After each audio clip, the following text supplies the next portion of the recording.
Hello everyone. हम lipid cord के जो की पॉइंट्स हैं उसकी सीरीज़ को आज कंटिन्यू करेंगे। हम जो सिस्टम कवर कर रहे थे वो है कार्डियोवैस्कुलर सिस्टम।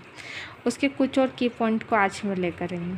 पहला है coronary artery disease accounts for 30% of all death in the United state. मतलब यूनाइटेड स्टेट में जितनी भी डेथ हो रही है उसमें 30% किसकी वजह से हो रही है? कोरोनरी आर्टरी डिसीज़ की वजह से हो रही है।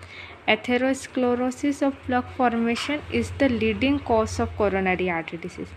मतलब कोरोनरी आर्टरी डिसीज़ का जो लीडिंग कॉज कौन है? एथेरोस्क्लेरोसिस ऑफ प्लग फॉर्मेशन है। A myocardial infraction is commonly a result of coronary artery disease. जो मायोकार्डियल इंफ्रैक्शन है वो कॉमनली रिजल्ट है किसका? कोरोनरी आर्टरी डिसीज़ का। In atherosclerosis, hardened blood vessels can't dilate properly. Therefore, they constrict blood flow and block oxygen transport. As a result, oxygen can't reach the heart muscle and result in angina. जो atherosclerosis की वजह से जो blood vessels है वो क्या हो जाता है? हार्ड हो जाते हैं, जिसकी वजह से वो डायलेट नहीं हो पाते प्रॉपरली।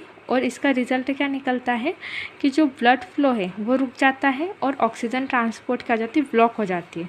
जिसका रिज़ल्ट क्या निकलता है कि जो ब्लड वेसल्स है उसको ऑक्सीजन नहीं पहुंच पाती है और इसकी वजह से एंजाइना कोस होता है। Diabetes mellitus is a risk factor of coronary artery disease date can be controlled with diet, exercise and medication. जो डायबिटीज़ मेलाइटस है वो भी एक रिस्क फैक्टर है किसका? कोरोनरी आर्टरी डिसीज़ का। पर ये हम कैसे कंट्रोल कर सकते हैं? डाइट की वजह से।